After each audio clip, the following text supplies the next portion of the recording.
Ma maman, elle est blessée. Ils lui ont fait du mal et elle ne se réveille pas. La voix de la petite Léa Morel, 6 ans, fendit le silence glacé du hall de la société Morel Tech, à Lyon. Son visage était trempé de larmes, ses cheveux collés à son front, son petit vêtement blanc déchiré et couvert de poussière. Derrière elle, sa nounou trébuchait, téléphone collé à l'oreille, la panique peinte sur son visage. Les employés s'arrêtèrent net. Le garde de sécurité fit un pas, mais la fillette le dépassa, courant droit vers un homme qui nettoyait le sol de marbre avec un seau et une serpillière. Ses petites mains agrippèrent la veste grise du concierge. « Monsieur Daniel, s'il vous plaît. » sanglota-t-elle. « Venez, maman a besoin de vous. » L'homme leva les yeux. Son visage buriné resta impassible une seconde. Puis son regard changea, froid, concentré. Il posa la serpillière, se redressa et dit d'une voix calme. « Montre-moi où. » Depuis 3 ans, Daniel Caron vivait comme une ombre. Chaque matin à 5 heures, il entrait par la porte de service, pointait sur la feuille d'émargement, puis disparaissait dans les couloirs que les dirigeants ne fréquentaient jamais. Il vidait les poubelles, nettoyait les toilettes, essuyait les taches de café sur les bureaux tout en restant invisible. Les employés parlaient au-dessus de lui comme s'il faisait partie du mobilier. À 39 ans, Daniel paraissait plus âgé. Des cheveux grisonnants aux tempes, des rides autour des yeux, des mains marquées de cicatrices mais d'une efficacité chirurgicale. Il ne regardait jamais personne dans les yeux, ne restait jamais au même endroit trop longtemps. Les supérieurs adoraient son silence, discret, fiable, effaçable. L'homme parfait pour ne laisser aucune trace. Son appartement se trouvait à 6 rue du siège de Morel Tech, un sous-sol humide, plafond fissuré, chauffage capricieux.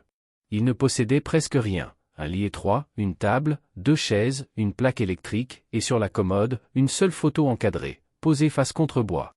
Il ne l'avait pas regardée depuis 2 ans. Le soir, il faisait du bénévolat dans un centre social du quartier des Minguettes. Il y enseignait les gestes de premier secours aux adolescents des rues et aux retraités isolés, comment arrêter une hémorragie, reconnaître un malaise, pratiquer un massage cardiaque. Il ne disait jamais qu'il avait été médecin militaire. Personne ne savait. Et il voulait que cela reste ainsi. Camille Morel, directrice générale de Morel Tech, représentait tout ce qu'il n'était plus. Brillante, visible, puissante. À 34 ans, elle avait repris l'entreprise familiale après la mort brutale de son père et l'avait transformée en leader européen des solutions logicielles industrielles. 16 heures de travail par jour, 3 voyages par semaine, des négociations à plusieurs millions, tout cela pendant que sa fille dessinait dans un coin de son bureau. Mère célibataire, Camille ne dormait presque jamais plus de 4 heures. Mais elle ne se plaignait pas, c'était la vie qu'elle avait choisie après avoir quitté Antoine, un mari qui voulait une épouse vitrine, pas une partenaire. Depuis, son monde se limitait à sa fille et à ses chiffres. Et justement, ces chiffres ne collaient plus. Des transferts suspects, des comptes inconnus, des anomalies dans les rapports trimestriels. Quand elle demanda des explications à son directeur financier, Richard Benoît, il répondit d'un sourire lisse. « Tout est sous contrôle, Camille. » Mais elle n'en croyait pas un mot. Chaque jeudi soir, Léa devait aller au ballet. Pourtant, elle échappait souvent à sa nounou et descendait au sous-sol par l'ascenseur. Là, entre les tuyaux et les murs en béton, elle retrouvait son ami. « Monsieur Daniel !» criait-elle, sa voix résonnant comme un écho. Il levait la tête, feignant d'être sévère. « Tu sais que tu n'as pas le droit d'être ici, petite. » Mais ses lèvres trahissaient toujours une ombre de sourire. Elle s'asseyait sur un seau renversé, lui parlait de l'école, de ses dessins, de ses peurs. Des choses qu'elle ne disait jamais à sa mère, la solitude dans les bureaux trop grands, le silence des soirs sans appel de son père. Daniel écoutait. Toujours. Sans juger. Sans parler trop.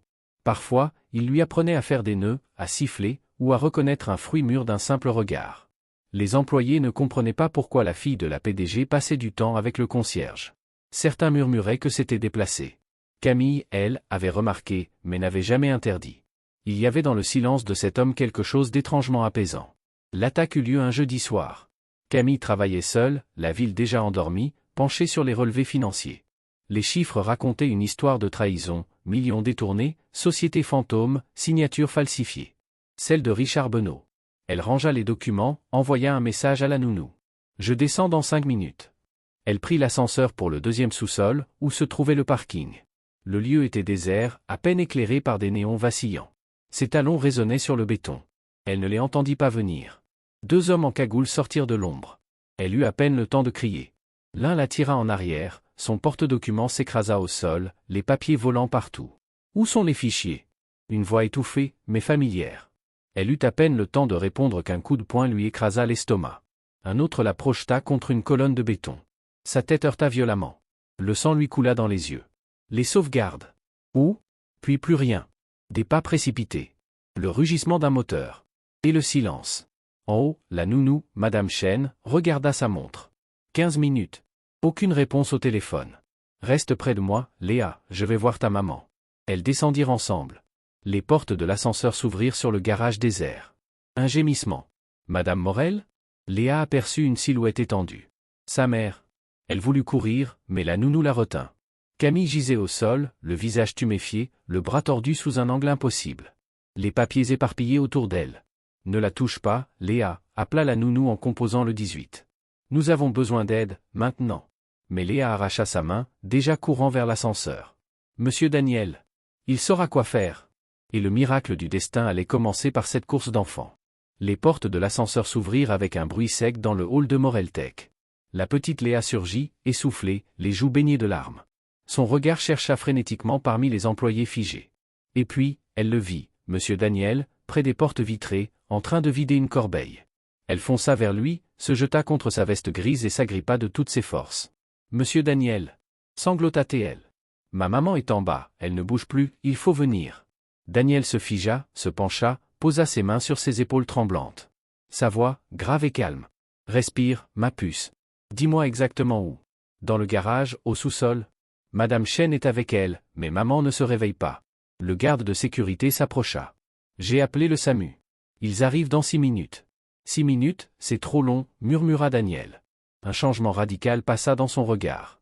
Ce n'était plus celui d'un concierge fatigué, mais celui d'un homme qui sait. Un regard de soldat, d'urgence, de précision. Il attrapa son sac, prit la main de Léa. Montre-moi le chemin. En 30 secondes, son esprit entra dans un mode qu'il n'avait pas utilisé depuis des années, traumatologie de terrain. Il calcula déjà, perte de conscience, probabilité d'hémorragie interne, risque d'obstruction des voies respiratoires. 6 minutes pouvaient être une éternité.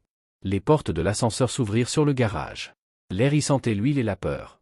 Madame Chen était agenouillée à côté de Camille, ses doigts tremblants cherchant un pouls. Elle respire, mais à peine. Cria-t-elle quand elle vit Daniel. Il se mit à genoux sans un mot. Ses gestes étaient rapides, précis, méthodiques. Inspection du visage, multiples contusions. Bras gauche, fracture nette. Pupille, une dilatée, une réactive. Abdomen dur, probable hémorragie interne. Respiration faible, mais stable. Elle est encore avec nous, murmura-t-il. Madame Chen le fixait, abasourdie. Vous êtes sûr de ce que vous faites? Daniel ne répondit pas. Il retira sa veste, dévoilant une sacoche médicale usée, croisée sur son torse. Il l'ouvrit avec des gestes sûrs, compresse stérile, garrot, pansements hémostatiques, mini-kit chirurgical, col cervical pliable. La nounou écarquilla les yeux. Mais, vous êtes concierge. Pas ce soir, dit-il simplement. Léa, pétrifiée, regardait. Daniel lui parla d'une voix douce, sans cesser de travailler. Léa, il faut que tu sois courageuse pour ta maman. Parle-lui. Dis-lui que tu es là. Elle hocha la tête, les larmes coulant sur son menton. Maman, c'est moi, Léa. Monsieur Daniel est là. Il va t'aider. Tu vas aller mieux. Daniel emballa la plaie à la tête avec une compresse hémostatique, stabilisa le cou, immobilisa le bras fracturé à l'aide d'un morceau de bois et de sa propre ceinture. Il la mit en position latérale de sécurité, couvrit son corps de sa veste pour éviter le choc hypothermique. Chaque geste réveillait en lui un savoir qu'il croyait mort. Ses mains bougeaient seules, obéissant à des réflexes forgés dans la poussière des zones de guerre. 4 minutes s'étaient écoulées. Au loin, la sirène approchait. 2 minutes plus tard, les pompiers et le SAMU déboulèrent.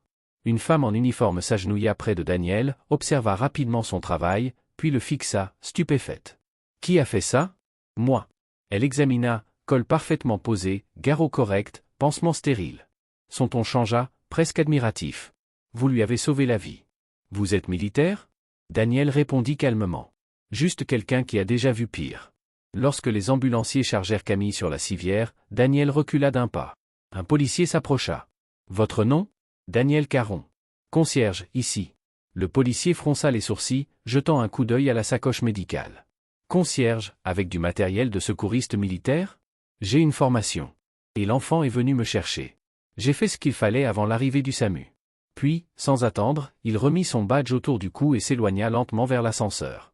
Attendez! Cria l'agent. Mais Daniel ne se retourna pas. Il avait fait sa part. Et il savait que, très bientôt, on recommencerait à poser des questions auxquelles il ne voulait plus jamais répondre. Quelques heures plus tard, dans la chambre 304 de l'hôpital Édouard Herriot, Camille Morel se réveilla. Un bip régulier rythmait le silence. Sa tête pulsait. Son bras gauche était plâtré. Une voix familière murmura « Maman ». Elle tourna la tête. Léa était assise sur une chaise, la main posée sur la sienne. Madame Chen, debout derrière, essuyait discrètement ses yeux. Camille tenta de parler. « Qu'est-ce qui s'est passé ? Monsieur Daniel t'a sauvé, répondit doucement Léa. Il savait quoi faire. Il avait tout son matériel. Les gens du SAMU ont dit que sans lui, tu serais morte. Madame Chen acquiesça. Ce concierge, c'est un médecin, j'en suis sûr. Personne ne fait ça comme lui. Camille ferma les yeux. Une image lui revint, la voix familière de l'un des assaillants. Richard ? Non. Impossible. Un homme en costume gris entra dans la chambre. Inspecteur Moreau, brigade criminelle. Il s'assit. Madame Morel, j'ai besoin de vous poser quelques questions. Vous souvenez-vous de ce qu'il s'est passé ? Elle hocha faiblement la tête. 2 hommes, masques de ski. Ils cherchaient mes fichiers de sauvegarde. Et, l'un d'eux, je crois reconnaître sa voix. La voix de qui ? Marc Duval, l'adjoint de mon directeur financier, Richard Benot. L'inspecteur nota rapidement. Vous êtes sûr ? À 90%. Il leva les yeux. Et le concierge ? Cet homme, Daniel Caron ? Je ne sais presque rien de lui, répondit Camille. Il travaille ici depuis 3 ans. Ma fille, l'adore. Nous avons vérifié ses empreintes. Elle se figea. Et alors ? L'inspecteur la regarda longuement. Capitaine Daniel Caron, ancien chirurgien du corps médical de l'armée française. 3 missions extérieures. 27 vies sauvées sous le feu. Médaillé pour bravoure. Il prit une pause. Démission honorable, 8 ans plus tôt. Et depuis, plus rien. Jusqu'à ce qu'il apparaisse ici, comme simple concierge. Camille resta sans voix. L'homme invisible était un héros disparu. 3 jours passèrent. Pendant ce temps, la presse locale parlait de l'agression de la PDG de Morel Tech, d'un possible scandale financier, et d'un concierge anonyme qui lui avait sauvé la vie. Les titres variaient, un héros oublié, l'ange du parking, le mystère Daniel Caron. Mais Daniel, lui, était resté silencieux. Chaque matin, il revenait travailler comme si de rien n'était. Même bleu de travail, même couloir, même discrétion. Sauf que cette fois, les regards avaient changé. Les employés qui ne le voyaient jamais le saluaient maintenant d'un « Bonjour, monsieur Caron », maladroit. Certains murmuraient derrière son dos, d'autres lui demandaient timidement des nouvelles de « Madame la directrice ». Daniel répondait peu. Il se contentait de hocher la tête et de reprendre son balai. Mais à l'intérieur, un tumulte ancien s'était réveillé. Quand l'inspecteur Moreau vint le voir pour l'interroger, Daniel resta calme, presque trop. Ils s'assirent dans une petite salle de repos, 2 tasses de café tièdes entre eux. « Vous avez été chirurgien militaire, » dit Moreau. 3 missions, Kandahar, Gao, Mossoul. C'est bien ça ? C'est exact. Pourquoi avoir tout quitté ? Un long silence. Parce que j'ai échoué, répondit-il enfin. Moreau haussa un sourcil. Les rapports disent que vous avez sauvé 27 vies sous le feu. Et une seule que je n'ai pas pu sauver. Celle qui comptait le plus. Moreau comprit sans qu'il n'ait à préciser. Il referma son carnet doucement. Je ne poserai pas plus de questions. Avant de partir, il ajouta. Pour ce que ça vaut, monsieur Caron, le monde aurait besoin de plus d'hommes comme vous. Daniel resta seul, le regard perdu dans le fond de sa tasse. Des images qu'il croyait enfouies refirent surface. Le sable brûlant, la fumée, les cris. Et le corps d'Émilie, sa femme, sous une couverture d'armée. Elle était infirmière, tuée dans un convoi médical que lui-même avait refusé d'accompagner pour une opération d'urgence. Il se souvenait de chaque minute. Des blessés qu'il avait opérés sans relâche. Et du moment où on lui avait dit « Elle n'a pas souffert, Daniel ». Cette phrase l'avait détruit. Depuis, il ne voulait plus être un médecin. Il ne voulait plus sauver. Parce que sauver un inconnu, c'était aussi se rappeler celle qu'il n'avait pas su sauver. Le lendemain, Camille fit venir Daniel. Toujours affaiblie, elle s'était fait installer dans son bureau du siège, bras en écharpe, visage encore marqué. Quand il entra, elle se leva lentement. Vous auriez pu disparaître. Personne ne vous en aurait voulu. Pourquoi être revenu ? Parce que mon travail n'est pas terminé. Elle eut un sourire fatigué. Vous parlez comme un soldat. Parce que j'en étais un. Elle hocha la tête. Je sais. L'inspecteur m'a tout dit. Capitaine Caron, médecin de guerre. Pourquoi cacher ça ? Parce que je ne suis plus ce capitaine, répondit-il simplement. Un silence tomba. Puis Camille ajouta, la voix tremblante. Ma fille parle de vous tout le temps. Elle dit que vous êtes son meilleur ami. Daniel détourna le regard. C'est une enfant courageuse. Elle m'a rappelé quelque chose que j'avais oublié. Qu'il y a encore des raisons de se battre. Et moi, dit-elle doucement, vous m'avez rappelé que tous les héros ne portent pas de costume. Elle s'approcha. Vous m'avez sauvé, Daniel. Et vous ne m'avez rien demandé en retour. Ce n'était pas un choix. C'est justement ça, qui fait de vous un homme bon. Il voulut répondre, mais Léa surgit à cet instant, un dessin à la main. Monsieur Daniel. Regarde. Elle lui tendit une feuille pleine de couleurs, une femme aux cheveux blonds et un homme en bleu dessinés côte à côte, entourés d'un grand cœur rouge. C'est toi et maman. Vous êtes mes deux super-héros. Camille rit malgré elle. Daniel sentit sa gorge se serrer. Les enfants ont une façon désarmante de dire la vérité. Quelques jours plus tard, la police arrêta Marc Duval et un complice. Sous interrogatoire, Marc avoua, c'est Richard Benot qui avait commandité l'agression. Il voulait effrayer Camille pour l'empêcher de révéler ses malversations. Les preuves s'accumulaient, comptes offshore, transferts douteux, signatures falsifiées. Benot fut arrêté dans sa villa de Megève. Mais pendant que les journaux criaient « Scandale chez Morel-Tech », Camille ne pensait qu'à une chose, Daniel. Elle avait demandé à sa sécurité de retrouver son dossier complet. Ce qu'elle découvrit lui brisa le cœur. Après la mort d'Émilie, Daniel avait quitté l'armée. Il avait tenté de reprendre son poste à l'hôpital militaire Percy, mais une crise de panique l'avait paralysé lors d'une opération. Quelques mois plus tard, il avait disparu du registre médical. Un homme brisé. Un fantôme. Et pourtant, c'était ce même homme qui avait sauvé sa vie sans hésiter. Un matin, Camille se rendit dans un centre social à Villeurbanne. Elle le trouva là, entouré de jeunes, leur apprenant à poser un bandage correctement. Il parlait calmement, les corrigeait avec patience. Quand il la vit, il se redressa, surpris. « Vous ne devriez pas être debout, dit-il doucement. Et vous ne devriez pas vous cacher. » Elle s'approcha. « Pourquoi ne pas avoir dit à personne qui vous étiez? Parce que ça n'aurait rien changé. Vous vous trompez. Ça change tout pour moi. » Il la fixa, hésitant. « Pourquoi êtes-vous venu? » Pour dire merci. Et pour comprendre. Elle baissa les yeux, sa voix se brisa. « Je sais pour votre femme. Pour Émilie. » Son regard s'assombrit. « Vous n'aviez pas le droit de fouiller dans mon passé. Peut-être pas. Mais je voulais savoir qui vous étiez vraiment. Et maintenant que je le sais, je suis désolé, vraiment désolé pour votre perte. » Daniel détourna le visage, les mâchoires serrées. « Ne me plaignez pas. Ce n'est pas de la pitié, Daniel. C'est du respect. » Il resta immobile, la gorge serrée. Puis murmura. « Elle voulait sauver le monde. Et je n'ai pas su la sauver, elle. » Camille posa doucement une main sur son bras. « Peut-être que vous pouvez encore sauver d'autres vies, Daniel. C'est ce que les héros font, même quand ils croient qu'ils n'en sont plus capables. » Le silence qui suivit n'avait rien de vide. C'était celui de deux âmes qui commençaient à guérir. Camille ne put chasser cette rencontre de son esprit. Les mots de Daniel, sa douleur silencieuse, la force tranquille qui se dégageait de lui, tout cela la hantait. Elle voyait désormais dans ce concierge effacé un homme qu'elle ne comprenait pas encore, mais qu'elle admirait profondément. Les semaines suivantes, les choses évoluèrent vite. Richard Benot fut inculpé pour détournement de fonds, blanchiment d'argent et tentative de meurtre. Morel-Tech, ébranlé, dut être entièrement réorganisé. Et pendant que les avocats et les médias se battaient autour du nom de l'entreprise, Camille travaillait sans relâche pour la redresser. Mais un soir, alors qu'elle quittait le bureau, elle trouva Daniel dans la cour arrière, en train de réparer un vieux chariot de ménage. Il leva les yeux, surpris de la voir. « Vous n'êtes pas encore rentré ?» demanda-t-il. « J'allais vous poser la même question. » Elle s'approcha, main dans les poches. « Vous savez, j'ai pensé à quelque chose. Ça m'inquiète déjà, sourit-il à peine. J'aimerais créer une fondation. Un centre de santé gratuit pour les familles sans ressources, les sans-abri, les anciens soldats.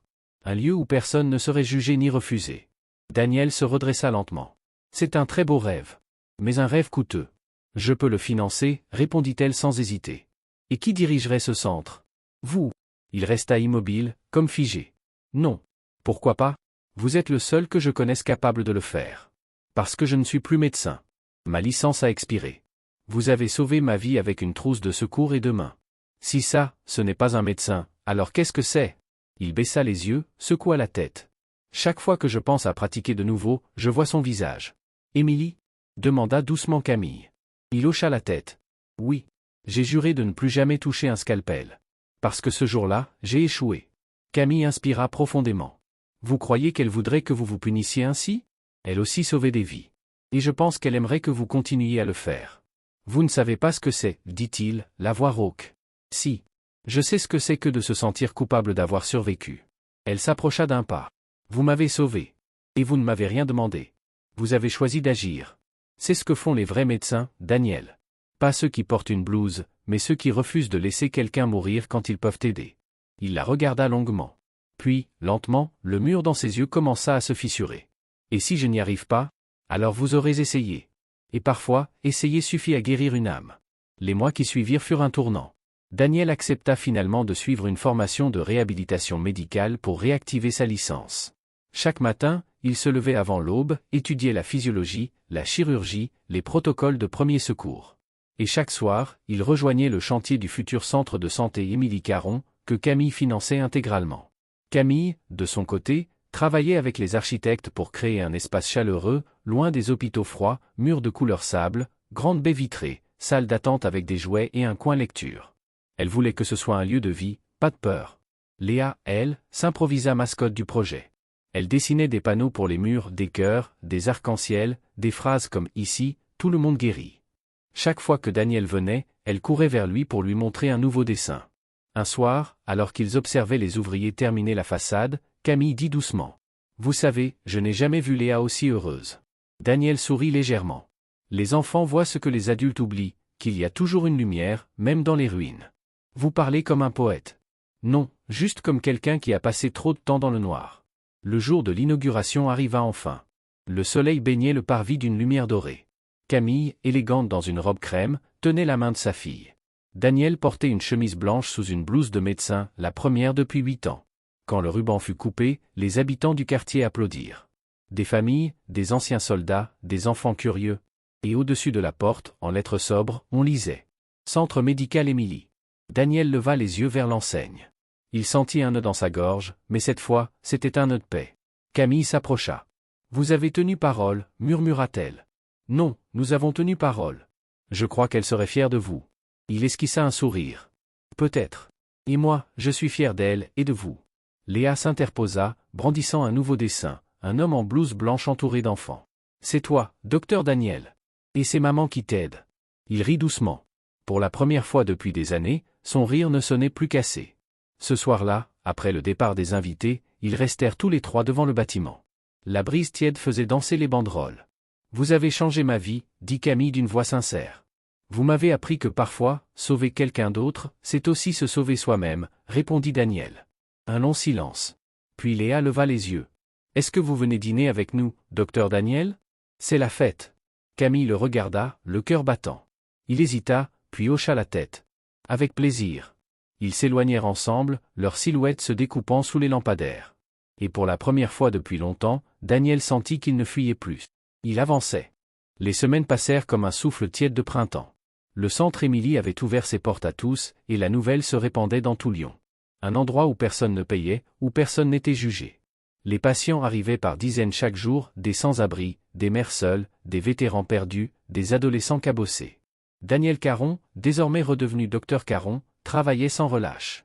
Ses gestes étaient précis, mais son regard, lui, avait changé. Ce n'était plus celui d'un homme fuyant son passé. C'était celui d'un homme qui vivait enfin pour le présent. Camille passait souvent au centre. Elle ne portait plus le masque froid de la femme d'affaires, elle riait davantage, s'autorisait la fatigue, l'imperfection. Quand elle et Daniel partageaient un café dans le petit patio, le monde autour d'eux semblait ralentir. « Vous savez, dit-elle un soir, en observant les enfants jouer, je crois que je n'ai pas ri comme ça depuis des années. »« Peut-être parce que vous commencez à respirer, » répondit Daniel. « Et vous ? Respirez-vous enfin ?» Il sourit doucement. « Un peu plus chaque jour. Grâce à vous, et à Léa. » Elle baissa les yeux, touchée. « Léa vous adore. Et moi, je lui dois plus que je ne pourrais jamais dire. C'est elle qui m'a ramené ici, cette nuit-là. Si elle ne m'avait pas trouvé, je ne serais plus là, » termina Camille. Leurs regards se croisèrent. Un silence flotta, épais, vibrant. Ce silence que seuls partagent ceux qui ont frôlé la mort ensemble. Les mois suivants furent faits de progrès et de lumière. Le centre prospérait. Daniel avait formé une petite équipe de jeunes médecins et d'infirmiers qu'il traitait comme des élèves et des amis. Camille, de son côté, avait rendu Moreltec plus humaine, transformant les bénéfices de l'entreprise en projets sociaux. Et chaque soir, sans même y penser, ils finissaient souvent la journée ensemble. Une promenade dans le jardin du centre. Un repas improvisé dans le petit restaurant italien du coin. Ou simplement un silence confortable, côte à côte, pendant que Léa dessinait sur le carrelage avec des craies de couleur. Mais malgré la tendresse grandissante entre eux, Daniel gardait une distance invisible, une retenue presque douloureuse. Un soir, Camille lui demanda « Pourquoi avez-vous si peur d'être heureux ?» Il la regarda longuement, les mains croisées. « Parce que chaque fois que j'ai été heureux, la vie m'a tout repris. Vous croyez que le bonheur est une dette ? Peut-être. Alors laissez-moi être votre créancière, dit-elle doucement. Il rit, un rire sincère, presque surpris. Et dans ce rire, quelque chose céda, la culpabilité, la peur, la solitude. L'automne arriva, dorant les arbres du parc de la Guillotière. Ce jour-là, Daniel donnait un cours à un groupe de bénévoles sur la gestion des urgences. Camille et Léa vinrent le chercher à la fin. « Papa Daniel !» cria Léa en courant vers lui. Elle s'arrêta, confuse, rougissant. « Oh, pardon, je voulais dire docteur Daniel. » Il s'accroupit, posa une main sur son épaule. « Tu peux m'appeler comme tu veux, Léa. » Elle le regarda sérieusement. « Alors je choisis, Papa Daniel. Parce que maman sourit plus quand vous êtes là. » Camille, derrière elle, sentit les larmes lui monter aux yeux. Daniel se redressa lentement. « Tu as une fille extraordinaire. Je sais. Et elle a un don pour dire tout haut ce que les adultes taisent. » Un silence doux les enveloppa. Le vent portait l'odeur des feuilles humides et du café chaud. Daniel inspira profondément. « Camille, j'ai passé 8 ans à survivre. Pas à vivre. Et maintenant ? Maintenant, j'aimerais essayer de vivre. Avec vous. Si vous le voulez. » Elle ne répondit pas. Elle fit simplement un pas, posa sa main sur sa joue, et l'embrassa. Un baiser sans urgence, sans drame, un baiser de promesse, de renaissance. L'hiver passa dans une douceur inattendue. Le centre grandissait, tout comme leur lien. Chaque jour, Daniel trouvait une raison de sourire, et chaque nuit, Camille remerciait le ciel de l'avoir rencontré. 1 an après l'ouverture, ils organisèrent une cérémonie pour célébrer l'anniversaire du centre. Les journalistes étaient là, les familles aussi. Daniel prit la parole, un peu hésitant. « Il y a 1 an, dit-il, j'étais un homme qui avait renoncé à lui-même. Puis quelqu'un m'a montré que les secondes chances ne sont pas une question de mérite, mais de courage. » Il s'avança vers Camille, qui le regardait, les yeux brillants. Puis, à la surprise générale, il s'agenouilla, mais devant Léa. « Léa Morel, dit-il, est-ce que tu me donnes la permission de demander à ta maman de m'épouser ?» Léa poussa un cri de joie et tapa dans ses mains. « Oui.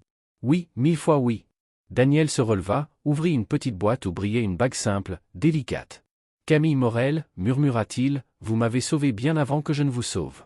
Vous m'avez appris que l'amour n'efface pas la douleur, mais qu'il lui donne un sens. Voulez-vous partager ce sens avec moi ?» Les larmes coulaient librement sur les joues de Camille. « Oui, Daniel. Oui, de tout mon cœur. » Applaudissements, rires, étreintes. Et au milieu de la foule, Léa les rejoignit, formant un trio parfait, celui d'un homme qui croyait avoir tout perdu, d'une femme qui avait tout reconstruit, et d'une enfant qui les avait réunis. Ce soir-là, en quittant le centre, Daniel leva les yeux vers le ciel clair d'hiver.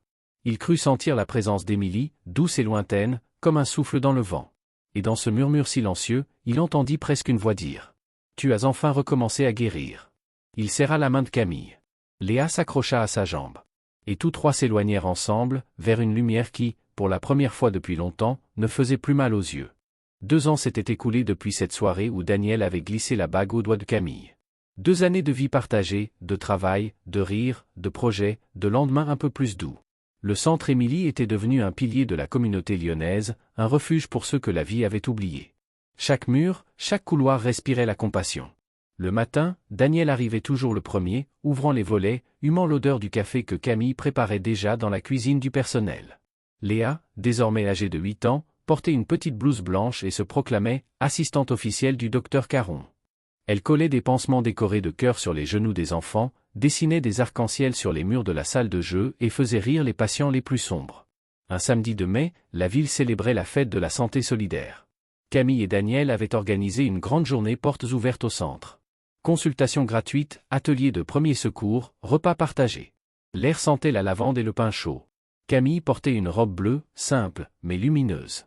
Daniel, en chemise claire, observait la foule avec un mélange d'émotion et de fierté. Autour d'eux, des centaines de visages, familles modestes, anciens patients, bénévoles, médecins venus d'autres régions pour apprendre du modèle du centre Émilie. « Vous voyez tout ça ?» murmura Camille. « Oui. C'est vous, Daniel. »« Non, » répondit-il en secouant la tête. « C'est nous. Vous, Léa, tous ces gens. Et Émilie aussi, dit-elle doucement. » Il se tourna vers elle, surpris, puis hocha la tête. « Oui. Émilie aussi. » Dans l'après-midi, un jeune garçon arriva au centre, le bras ensanglanté. Il avait chuté de vélo, paniqué. Daniel accourut, le fit asseoir, le rassura, banda la plaie d'un geste sûr. Quand il eut terminé, l'enfant le regarda avec admiration. « Vous êtes docteur ?» « Oui, » répondit Daniel avec un sourire doux. « Alors vous êtes un héros. » Daniel rit, une main sur l'épaule du garçon. « Non, je suis juste quelqu'un qui a appris à ne pas tourner le dos quand quelqu'un souffre. » Camille, debout à la porte, l'observait en silence. Ce geste-là, cette humilité, cette bienveillance inébranlable, c'était ce qu'elle aimait le plus chez lui. Il ne cherchait jamais la gloire, seulement la paix. Le soir tomba sur la ville. Le centre ferma ses portes, mais la lumière dorée des lampadaires baignait encore la façade. Camille, Daniel et Léa s'assirent sur les marches, partageant une tarte aux pommes achetée chez le boulanger du coin. « Tu sais, dit Léa la bouche pleine, j'ai dit à la maîtresse que quand je serai grande, je serai docteur comme toi, Daniel. »« Oh, vraiment ? Et pourquoi ? » ?»« Parce que les docteurs réparent les gens de l'intérieur et de l'extérieur. » Elle leva les yeux vers lui. « Toi, tu as réparé le cœur de maman. » Camille posa sa main sur celle de sa fille, émue. « Et le mien aussi, murmura-t-elle. Daniel baissa les yeux, bouleversé. « Non, c'est vous deux qui m'avez réparé. » Quelques mois plus tard, une nouvelle plaque fut installée devant le bâtiment. Centre Émilie et Daniel Caron, pour la vie, pour l'espoir. Camille insista pour y ajouter une devise, gravée en lettres fines. Là où il y a de la douleur, semons la guérison. Là où il y a du silence, parlons avec le cœur. Ce jour-là, Daniel comprit que son passé ne serait plus jamais une blessure, mais un socle.